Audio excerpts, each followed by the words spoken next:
I am Pooja Ahuja, a parent coach. आज मैं आपके साथ शेयर करूंगी 15 ऐसे पॉइंट्स जिनको फॉलो करके आप अपनी पेरेंटिंग को कई गुना इफ़ेक्टिव बना पाएंगे। फ्रेंड्स, पेरेंटिंग बिल्कुल एक पेंटिंग की तरह है। जिस तरह हम एक पेंटिंग ड्रॉ करते हैं, डिज़ाइन बनाते हैं, उसमें कलर भरते हैं, तो उसी के अकॉर्डिंग हमारी पेंटिंग तैयार होती है। इसी तरह हमारी पेरेंटिंग है। हम जितने अच्छे बच्चों के अंदर बचपन में अच्छी आदतें डेवलप करेंगे, अच्छे उनको संस्कार देंगे, उतना ही उनकी पर्सनैलिटी और डे बाय डे निखरती जाएगी। तो इसीलिए आज मैं आपके साथ उन 15 कलर्स के बारे में डिस्कस करूंगी, मतलब 15 ऐसे पॉइंट्स के बारे में, अच्छी आदतों के बारे में आपसे डिस्कस करूंगी, जिससे आप अपने बच्चे की पर्सनैलिटी को कई गुना अच्छा बना पाएंगे। तो चलिए अब हम स्टार्ट करते हैं। पॉइंट नंबर 1, खान पान की अच्छी आदतें। देखिए, भोजन हमारी लाइफ में बहुत इंपॉर्टेंट रोल प्ले करता है, तो क्यों ना हम बचपन से ही बच्चों के अंदर खाने पीने की अच्छी आदतें विकसित करें। बच्चों को अच्छी डाइट देनी है, बैलेंस डाइट देनी है, उनको न्यूट्रिशन के बारे में बताना है और इसके साथ साथ वैरायटी ऑफ फूड देना है। कई तरह की विविधता होनी चाहिए उनके भोजन में, क्योंकि कई बार ये देखा गया है कि बड़े लोग जब एक ही डाइट रेगुलर लेते रहते हैं, उनका वेट बढ़ जाता है, वो वेट गेन कर लेते हैं और वेट रिड्यूस करना चाहते हैं, तो उनको जब डाइटिशियन ये एडवाइस देती है या डॉक्टर ये एडवाइस देते हैं कि आप फूड अपना चेंज कर दीजिए, तो उनको बहुत ही मुश्किल हो जाती है अपने फूड को चेंज करने में, बहुत मेहनत करनी पड़ती है। तो क्योंकि उन्होंने बचपन से जो उनकी खाने पीने की आदतें बन गई थी, रेगुलर एक ही तरह का मेन्यू उनको लेने की जो आदत थी, उसको ब्रेक करने में बॉडी और माइंड को बहुत ज़्यादा एनर्जी भी लगती है और बहुत स्ट्रगल करना पड़ता है। तो इसीलिए हमें बच्चों को बचपन से ही वैरायटी ऑफ फूड खाने की आदत डालनी है, घर का बना खाने की आदत डालनी है, हेल्दी फूड की आदत डालनी है, जिससे उनका शारीरिक विकास और मानसिक विकास बहुत अच्छे ढंग से हो और इसके साथ साथ फ्यूचर में किसी भी तरह की उनको प्रॉब्लम ना हो और उनकी इम्यूनिटी बढ़ती रहे। तो इसीलिए हमें खाने पीने की आदतों पर विशेष ध्यान देना है, क्योंकि खाना हमारी जीवन में बहुत ही इम्पोर्टेंट रोल प्ले करता है। कहते हैं ना, जैसा अन्न वैसा मन। खाने का प्रभाव हमारे मन पर पड़ता है, हमारी स्वास्थ्य पर भी पड़ता है, शारीरिक स्वास्थ्य पर भी पड़ता है और मानसिक स्वास्थ्य पर भी पड़ता है। तो हमें बचपन से ही बच्चों के अंदर खाने पीने की अच्छी आदतें विकसित करनी है। अब हम बात करेंगे पॉइंट नंबर 2, ज़रूरतें और चाहतों में अंतर बताइए। अपने बच्चों को बचपन से ही हमें बताना है कि क्या वास्तव में उसकी ज़रूरतें हैं और क्या चाहते हैं। मेरा कहने का मतलब ये नहीं है कि आप बच्चों की चाहतों को पूरा नहीं करना है। बच्चों की चाहतों को पूरा करना है, लेकिन फालतू की चाहतें, जैसे फॉर एग्ज़ाम्पल बच्चे के पास अभी 3-4 पेंसिल बॉक्स ऑलरेडी हैं, उसने अपने फ्रेंड का कोई नया पेंसिल बॉक्स देखा, अट्रैक्टिव था, उसको देखकर उसको ख़रीदने का मन किया, उसने आपको आकर बोला कि मुझे पेंसिल बॉक्स चाहिए। तो ऐसे में आप क्या कर सकते हैं, आपको पता है कि आपके बच्चे के पास ऑलरेडी पहले ही कई पेंसिल बॉक्स हैं, तो आप उससे क्वेश्चन पूछ सकते हैं कि आप अपने आप मुझे बताइए सोचकर कि क्या आपके लिए ये इम्पोर्टेंट चीज़ है या इससे बेटर कुछ और है जो आपकी ज़रूरत की चीज़ है, वो हमें लेनी चाहिए। क्योंकि फालतू की चीज़ें इकट्ठा करने से क्या होता है कि एक तो मनी तो वेस्ट होता ही है, उसके अलावा बच्चे का टाइम भी वेस्ट होता है और बच्चे के पास डिस्ट्रैक्शन भी बढ़ता है। जितनी ज़्यादा उसके पास अनवांटेड चीज़ें होंगी, फालतू की चीज़ें होंगी, उसमें वो लगा रहेगा और जो उसका फोकस करने का जो एरिया है, चाहे स्टडी हो या जो भी उसका फोकस करने का एरिया है, वहाँ से उसका माइंड डाइवर्ट होगा। तो इसीलिए बच्चों से सवाल पूछिए, ताकि बच्चा खुद ही जवाब दे कि हाँ वास्तव में ये चीज़ मेरे लिए ज़रूरी है या मैं बिना वजह ही इसको खरीद रहा हूँ। क्योंकि ये छोटी छोटी आदतें जब हम बच्चों के अंदर बचपन में ही विकसित कर देते हैं, तो बच्चे बड़े होकर भी फिर सोच समझकर चीज़ों को खरीदते हैं और उन्हें ये इतनी समझ आ जाती है कि कौन सी चीज़ें रियल में उनके लिए ज़रूरत की हैं और कौन सी चीज़ों के पीछे वो भागकर अपनी लाइफ ख़राब कर रहे हैं। तो ये समझ हमें बच्चों से बचपन से ही उनके माइंड में उनसे क्वेश्चन पूछ के खुद ही उनके अंदर ये चीज़ हमें जागृत करनी है कि वो खुद ही इस चीज़ को समझे। अब हम बात करेंगे पॉइंट नंबर 3, रेगुलर एक्सरसाइज। बच्चों को बचपन से ही रेगुलर एक्सरसाइज की आदत डालिए, चाहे वो 5 मिनट करे, 10 मिनट करे, 15 मिनट करे, कितना भी करे, लेकिन उसकी बॉडी और माइंड को एक्सरसाइज करने की आदत हमें बचपन से ही विकसित करनी है। अब आप देख रहे हैं कि बहुत सारे बड़े लोग जिनको डॉक्टर एडवाइस करते हैं एक्सरसाइज करने के लिए, बट वो एक्सरसाइज नहीं कर पाते। बहुत उन्हें मेहनत करनी पड़ती है, बहुत स्ट्रगल करना पड़ता है बॉडी की आदतों को चेंज करने में। तो अगर हम बचपन से ही ये आदत डेवलप कर देंगे बच्चों को एक्सरसाइज करने की, तो वो कुछ ना कुछ तो करेंगे ही। तो ये आदत फिर उनकी हमेशा उनकी लाइफ में उनके साथ रहेगी। और वैसे भी फ्रेंड्स, हम पेरेंट्स सब ये चाहते हैं कि बच्चा बहुत सारा डाटा, बहुत सारी इंफॉर्मेशन इकट्ठा करता रहे अपने माइंड में, और इस माइंड को, शरीर को, बॉडी को मजबूत करने के लिए हम उन्हें कुछ भी नहीं करा रहे हैं। तो एक्सरसाइज बहुत ही ज़रूरी है, जिससे उसका फिज़िकल और मेंटल दोनों ही डेवलपमेंट बहुत अच्छे से होगा और उसका माइंड और ज़्यादा अच्छे से फंक्शन करेगा। तो इसीलिए बच्चों के रूटीन में शुरू से ही बच्चों को एक्सरसाइज करने की आदत ज़रूर उनमें विकसित कीजिए। अब हम बात करेंगे पॉइंट नंबर 4, नियमित दिनचर्या। बच्चे को बचपन से ही एक रेगुलर उसका रूटीन होना चाहिए, जिससे उसकी बॉडी और माइंड को आदतें बन जाती हैं, और उससे उसका शारीरिक और मानसिक विकास भी अच्छे से होता है और वो उतना ही ज़्यादा हेल्दी रहेगा। जैसे कई बार ये होता है कि रेगुलर बच्चा 6 बजे उठता है, लेकिन 4-5 दिन की छुट्टी है तो वो 10 बजे उठेगा, कभी 12 बजे उठ रहा है, और उसका नहाने का, खाने का सब टाइम चेंज हो जाता है। तो इससे हमारी बॉडी पर बहुत ही बैड इफ़ेक्ट पड़ता है। तो इसीलिए हमें बच्चों को, अगर बच्चा 6 बजे रोज़ उठता है तो छुट्टी के दिन भी उसे 6 बजे ही उठाइए। भले ही वो 6 बजे कुछ और जो एक्टिविटी वो पूरे वीक कर नहीं पाता, वो उसको करने के लिए दीजिए। भले ही वो उसके बाद दोपहर में सो जाए या थोड़ी देर बाद सो जाए, लेकिन एक बार जो उठने का उसका पैटर्न है वो सेम रहना चाहिए। इसका मतलब ये नहीं है कि बिल्कुल हम बिल्कुल हम आदत को ब्रेक नहीं कर सकते हैं कभी कभी, कि हाँ बच्चा वास्तव में रात को बहुत लेट सोया, उसकी नींद पूरी नहीं हुई है, कहीं हम बाहर गए थे, कुछ ऐसी एक्टिविटी थी जिसकी वजह से बच्चे की नींद पूरी नहीं हो पाई है, तो ऐसे में आप उसको छोड़ सकते हैं। अदरवाइज एक ही रूटीन उसका, खाने का, पीने का समय, नहाने का समय, उठने का समय अगर रेगुलर होगा तो वो उतना ही ज़्यादा हैप्पी और हेल्दी रहेगा। क्योंकि इसका सिर्फ हमारी बॉडी पर ही इफेक्ट नहीं पड़ता है, इसका हमारे माइंड पर भी पूरा इफेक्ट पड़ता है। तो इसीलिए हमें बच्चे को एक रेगुलर रूटीन में लाना है, और क्योंकि बचपन से ही वो जितना ज़्यादा रेगुलर होगा उतना ही ज़्यादा वो आने वाली लाइफ में भी रेगुलरिटी के हिसाब से ही उसकी बॉडी और माइंड चलेगी। तो ये उसकी हेल्थ को कई गुना और अच्छा बनाएगा। अब हम बात करेंगे पॉइंट नंबर 5, सकारात्मक आत्मचर्चा। बच्चे को हमें बचपन से ही सिखाना है पॉजिटिव सेल्फ टॉक करना। फ्रेंड्स, क्या होता है, बहुत सारे ऐसे घटनाएं हो जाती हैं जिसकी वजह से हम खुद भी अपने आप निगेटिव, हमें आदत हो जाती है अपने बारे में निगेटिव सोचने की। आप अंदाज़ा नहीं लगा सकते कि दिन भर में हम कितनी सारी टॉक करते हैं, लेकिन उनमें से सबसे ज़्यादा हम खुद से बातचीत करते हैं। और अगर जो हम खुद से बातचीत करते हैं अगर वो पॉजिटिव नहीं है, ज़्यादा निगेटिव है, तो वो हमारी बॉडी और माइंड पर बहुत ही बुरा असर डालती हैं। तो इसीलिए हम बहुत ज़रूरी है कि हमें बच्चे को बचपन से ही पॉजिटिव सेल्फ टॉक की आदत डालनी है।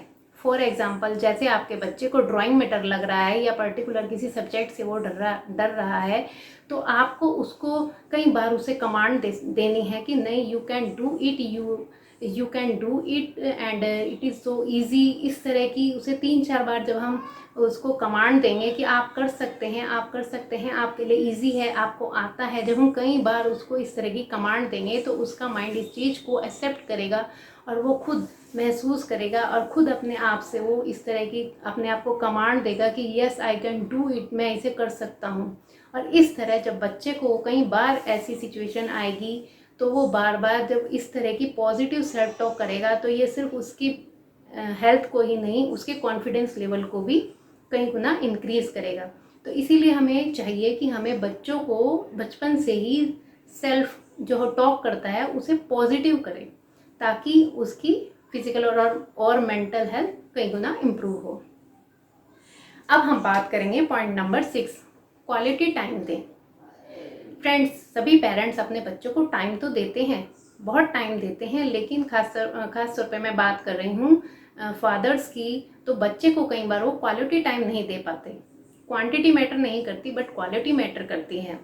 जैसे बहुत सारे पेरेंट्स बच्चों के साथ बातचीत तो करते हैं, लेकिन या तो उनका ध्यान मोबाइल में रहता है या टीवी में या अपनी किसी एक्टिविटी में। तो ऐसे में बच्चे को लगता है, बच्चा अपने आप को नेग्लेक्ट फील करता है। और बहुत सारी ऐसी चीज़ें हैं कि बच्चा आपसे बहुत सारी बातें शेयर करना चाहता है, और जब हम ध्यान से बच्चे की बातचीत को नहीं सुनते तो बच्चा फिर कहना बंद कर देता है। तो उसके लिए बहुत ही ज़रूरी है आप बच्चे को क्वालिटी टाइम दें। क्वालिटी टाइम मतलब बिल्कुल उसके साथ अपने सारे मोबाइल वगैरह सब बंद करके आराम से बच्चे के साथ बैठ जाएं और डिस्कशन करें, जो भी बच्चा आपसे बातचीत करना चाहता है। बहुत सारे पेरेंट्स टाइम की शॉर्टेज होने की वजह से बच्चे को महंगी महंगी गिफ्ट और कुछ ऐसी चीज़ें दिला देते हैं, ताकि वो उन्हें लगता है, उन्हें सेटिस्फेक्शन होता है कि हमने बच्चे को क्वालिटी टाइम अगर हम नहीं दे पा रहे हैं तो ये चीज़ें उस क्वालिटी टाइम को भर दें। बट ऐसा नहीं है, बच्चे को टाइम तो चाहिए ही चाहिए, चाहे आप उसे आधा घंटा दें।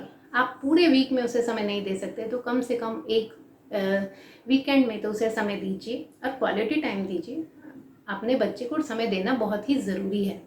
तो ये मैटर करता है, क्वांटिटी नहीं क्वालिटी चाहिए, तो अपने बच्चे को क्वालिटी टाइम दें।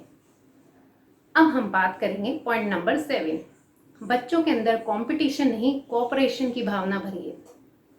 फ्रेंड्स, आज छोटी छोटी चीज़ों में, स्कूल में और कई बार घर में भी हम बहुत सारी चीज़ों में कंपटीशन बच्चों को कराना शुरू कर देते हैं। कंपटीशन कराने से क्या होता है, कंपटीशन कराने से बच्चों के अंदर ईगो की भावना ज़्यादा डेवलप हो जाती है। वो सिर्फ अपने आप को प्रूव करने के लिए वो पीछे दूसरे लोगों को भी पीछे छोड़ देते हैं। तो इसकी बजाय हमें क्या करना है, कंपटीशन की बजाय हमें बच्चों के अंदर कोऑपरेशन की भावना को विकसित करना है कि चलो बहुत 4 बच्चे हैं तो मिलकर आज हम ये एक्टिविटी करेंगे, ये प्रोजेक्ट तैयार करेंगे, इसमें किसका कुछ अलग रोल होगा, एक बच्चे का अलग रोल होगा। तो इस तरह से उन बच्चों के अंदर सहयोग की भावना का विकास होगा, और बच्चे के अंदर जितना ज़्यादा सहयोग की भावना का विकास होगा उतना ही ज़्यादा बच्चा अपनी लाइफ में सक्सेस अचीव करेगा। हाँ, कंपटीशन कराना है, बच्चे को कंपटीशन भी ज़रूरी है, लेकिन खुद के साथ। आज मैंने 10 मिनट योगा किया तो कल मैं 15 मिनट करूँगा। खुद के साथ अगर वो कंपटीशन करना सीख गया और दूसरों के साथ कोऑपरेशन करना सीख गया तो वो लाइफ में बहुत ही सफलता प्राप्त करेगा। तो इसीलिए अपने बच्चों के अंदर कंपटीशन की बजाय कोऑपरेशन की भावना को जगाइए। अब हम बात करेंगे पॉइंट नंबर 8, सेल्फ इमेज। बच्चे की पॉजिटिव सेल्फ इमेज बनाइए। कई बार क्या होता है, बहुत सारे पेरेंट क्या करते हैं, कभी बच्चे को छोटा बना देते हैं, कभी बच्चे को बड़ा। जब बच्चे को कोई रेस्पॉन्सिबिलिटी देनी होती है तो कहते हैं बच्चा बड़ा हो गया, आप बड़े हो गए हो, आप जिम्मेदारी लो। लेकिन जब डिसीजन का समय आता है तो बहुत सारे पेरेंट्स कहते हैं अभी आप छोटे हो, आप डिसीजन नहीं ले सकते। तो ऐसे में क्या होता है, बच्चे की जो सेल्फ इमेज है वो कंफ्यूजिंग सेल्फ इमेज बन जाती है। वो हमेशा कंफ्यूज रहता है कि मैं छोटा हूँ या बड़ा। तो जब आपने बच्चे को एक बार बड़ा कर दिया तो उसे बड़ा ही रहने दें, आप उसे डिसीजन लेने दें। हो सकता है वो उसके डिसीजन लेने में उसकी हेल्प करें। अगर आपको लगता है कि बच्चा ये डिसीजन सही नहीं ले पाएगा तो उसकी मदद करें। एक बार गलत करेगा, 2 बार गलत करेगा, बट वो कभी ना कभी सही जरूर करेगा। तो जब आपने बच्चे की एक बार बड़ी सेल्फ इमेज बना दी है तो उसे बड़ा ही रहने दें। अब हम बात करेंगे पॉइंट नंबर 9, समय समय पर अपने बिहेवियर का निरीक्षण करते रहें, अपने बिहेवियर को भी ऑब्जर्व करते रहें। फ्रेंड्स, अगर कोई भी आपके बच्चे में बिहेवियर इश्यू आ रहा है, मान लिया बच्चा एग्रेसिव हो रहा है, बच्चा दूसरों को मारता है या बदतमीजी से बात करता है, अच्छे से कम्युनिकेट नहीं कर रहा है, तो कहीं ना कहीं वो, देखिए बच्चा कोई भी बिहेवियर अगर सीख रहा है तो कहीं ना कहीं से सीख रहा है। हो सकता है फैमिली में कोई मेंबर है, आप हो सकते हैं, जैसे मान लिया एग्रेसिव की बात हम करें तो हो सकता है उसके फादर एग्रेसिव हैं या मदर एग्रेसिव हैं, या उसकी फैमिली में कोई एग्रेसिव हो सकता है, या उसका फ्रेंड्स हो सकते हैं। कहीं ना कहीं से तो बच्चा बिहेवियर कॉपी कर रहा है। तो हमें पहले ऑब्जर्व करना है कि बच्चा ये बिहेवियर कहाँ से कॉपी कर रहा है और फिर जहाँ से वो कॉपी कर रहा है उसको चेंज करना है। तो इसीलिए समय समय पर हमें अपने बिहेवियर को ऑब्जर्व करना बहुत ही ज़रूरी है, ताकि बच्चे के अंदर आने वाला कोई भी बिहेवियर इशू है तो हम उसे समझ पाएँ और समय रहते उसे सॉल्व कर पाएँ। तो इसीलिए अपने बिहेवियर को ज़रूर ऑब्जर्व कीजिए। पहले बच्चे को एक इमेज देने से पहले ऑब्जर्व करना बहुत ही ज़रूरी है। अब हम बात करेंगे पॉइंट नंबर 10। बच्चे को हमेशा पॉजिटिव कमांड दीजिए। देखिए, दिन भर में हम बच्चों को बहुत सारी कमांड्स देते हैं, यहाँ मत जाओ, ये मत करो, टीवी मत चलाओ, मोबाइल मत चलाओ, इस तरह की बहुत सारी कमांड्स देते हैं। इससे बच्चे का माइंड बहुत ज़्यादा कंफ्यूज हो जाता है, वो समझ नहीं पाता है कि मुझे करना क्या है। तो आप जो बच्चे से कराना चाहते हैं उसके बारे में आप उसे राइट डायरेक्शन, राइट कमांड दीजिए, ताकि उसका माइंड समझ पाए कि आखिर उसे करना क्या है। अगर आप चाहते हैं बच्चा टीवी ना देखे, मोबाइल ना चलाए, तो उसकी जगह दूसरा ऑप्शन तो आप बताइए उसको कि आगे आखिर उसको करना क्या है। तभी तो बच्चे का माइंड प्रिपेयर होगा उस काम को करने के लिए और समझने के लिए। तो इसीलिए बच्चे की जितनी भी आप बच्चे के साथ कम्युनिकेट करते हैं उसे पॉजिटिव कमांड दीजिए, ताकि आपको रिजल्ट भी पॉजिटिव मिले। अब हम बात करेंगे पॉइंट नंबर 11। बच्चे की मानसिक स्थिति को समय समय पर चेक करते रहिए। देखिए, बच्चे हर मानसिक स्थिति मतलब मूड दो तरह का होता है, या तो पॉजिटिव होगा या निगेटिव होगा, या तो रिसोर्सफुल होगा या अनरिसोर्सफुल होगा। तो हमें समय समय पर बच्चे के मूड को भी चेक करते रहना है कि बच्चा ज़्यादा लंबे समय तक अगर अनहैप्पी मूड में रहेगा तो उसकी हेल्थ पर बहुत बुरा असर पड़ सकता है। तो ये हमें बच्चे की बॉडी लैंग्वेज, बच्चे की टोन, बच्चे के बिहेवियर से हमें समय समय पर चेक करना है कि बच्चा अभी पॉजिटिव स्टेट में है या नेगेटिव स्टेट में। अगर नेगेटिव स्टेट में है तो हमें उसे पॉजिटिव बनाना है। मीन्स अगर बच्चे का मूड ख़राब है, किसी इश्यू को लेकर उसके माइंड में कोई इश्यू चल रहा है, तो आप उसे डिस्कस कीजिए, उससे पूछिए क्या मैटर है और उस मैटर को सॉल्व कीजिए। क्योंकि अगर बच्चा लगातार नेगेटिव स्टेट में रहेगा तो कई तरह की प्रॉब्लम्स, फिजिकल और साइकोलॉजिकल प्रॉब्लम वो फेस कर सकता है। तो फ्रेंड्स, हमें समय समय पर बच्चे के स्टेट ऑफ माइंड को चेक करना है। अब हम बात करेंगे पॉइंट नंबर 12। बच्चे के माइंड में अगर आपको लगता है कि कोई पास्ट की ऐसी मेमोरीज, बैड मेमोरीज जो उसको परेशान कर रही है, तो उसे प्लीज़ हटाइए। जैसे बच्चे के साथ लाइफ में बहुत सारे इवेंट्स होते रहते हैं। कोई ऐसा इवेंट, आपने किसी पर्टिकुलर बात पर उसको डांट दिया, या स्कूल में कोई उसका फ्रेंड्स के साथ या टीचर के साथ कोई इश्यू हो गया, आपको लग रहा है कि उसके माइंड में उसके बिहेवियर में कुछ चेंजेस लग रहे हैं, तो आप उससे डिस्कस कीजिए और उससे पूछिए कि अगर कोई पास्ट का ऐसा इश्यू है तो वो आपसे शेयर करे। क्योंकि जब तक वो शेयर नहीं करेगा वो अंदर ही अंदर उस इश्यू के साथ रहेगा और कई तरह की फिजिकल और मेंटल प्रॉब्लम उसके अंदर क्रिएट होने लगेंगी।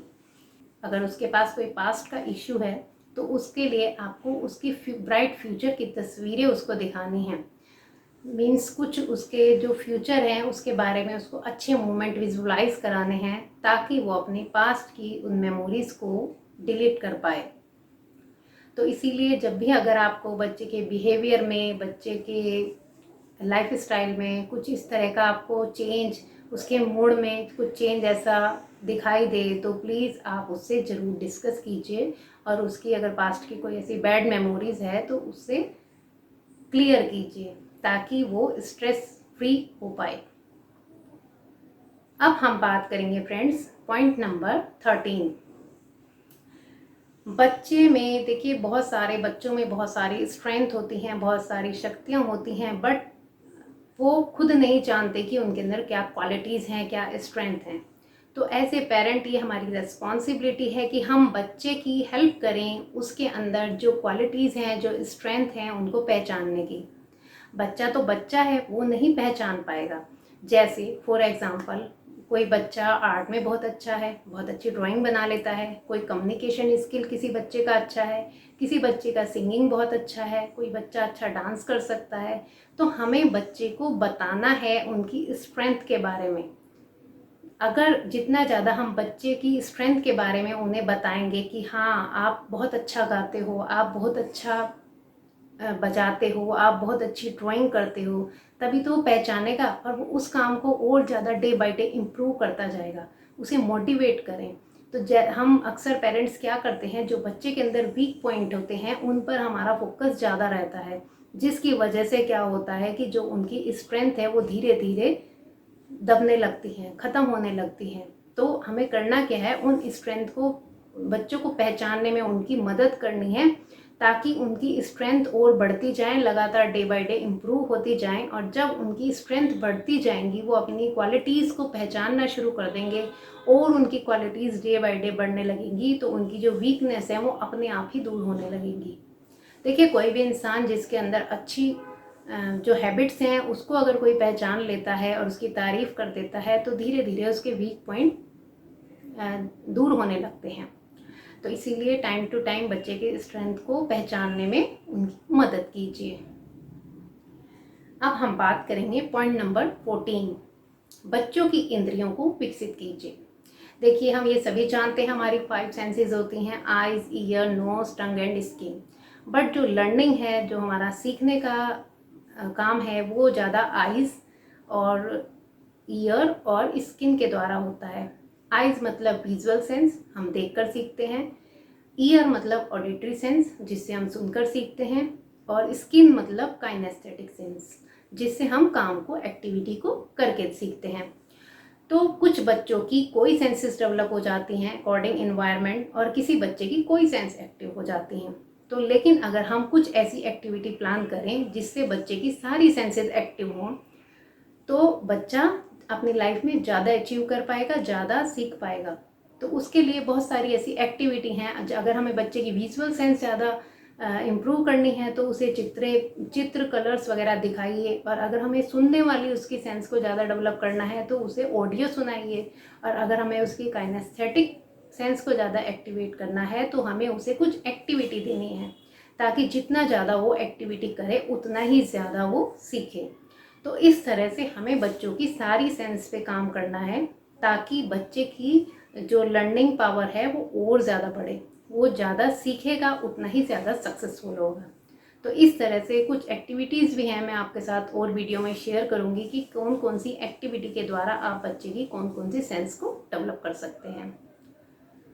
तो फ्रेंड्स, अब हम बात करेंगे पॉइंट नंबर 15, बच्चे की कॉन्फिडेंस को बढ़ाएं।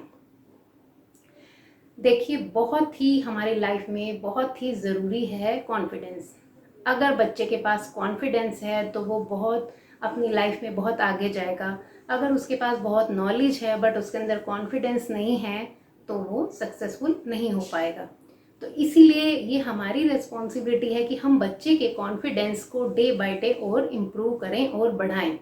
उसके लिए हम क्या कर सकते हैं, बच्चे की एज के अकॉर्डिंग उनको छोटी छोटी रिस्पॉन्सिबिलिटी देनी है। और जब बच्चा रिस्पॉन्सिबिलिटी पूरी कर ले, उसकी तारीफ करनी है, उसको टच करना है, उसको अच्छा महसूस कराना है। इस तरह से हम छोटी छोटी एक्टिविटीज़ बच्चों को देकर, बच्चों को रिस्पॉन्सिबिलिटीज़ देकर उनके आत्मविश्वास को कई गुना बढ़ा सकते हैं। और आत्मविश्वास एक ऐसी पूंजी है जो हमें बहुत आगे ले जा सकती है। बिना कॉन्फिडेंस के, बिना आत्मविश्वास के हम कुछ नहीं कर सकते। तो ये पेरेंट्स को ध्यान देने की ज़रूरत है कि किस तरह से हम उन बच्चों के आत्मविश्वास को बढ़ा सकते हैं। तो फ्रेंड्स, आज मैंने आपसे डिस्कस किया 15 कलर्स के बारे में, मतलब 15 पॉइंट्स के बारे में, जिनको यूज़ करके आप बचपन से ही बच्चों की पर्सनैलिटी को कई गुना निखार सकते हैं। देखने में तो ये छोटी छोटी बातें लगती हैं, लेकिन अगर बच्चों में बचपन से ही इनको विकसित कर दिया जाए, तो आगे जाकर बहुत ही पॉजिटिव हमें रिजल्ट मिल सकते हैं। तो फ्रेंड्स, आज का मेरा वीडियो ये आपको कैसा लगा, प्लीज़ मुझे कमेंट करके ज़रूर बताइए। अगर आपको अच्छा लगा हो तो प्लीज़ शेयर ज़रूर कर दीजिए। मैं आपके लिए इस तरह के और वीडियोस बनाती रहूँगी। और अगर आप मेरे चैनल पर नए हैं तो प्लीज़ मेरे चैनल को सब्सक्राइब ज़रूर कर दीजिए। आज के लिए इतना ही। धन्यवाद।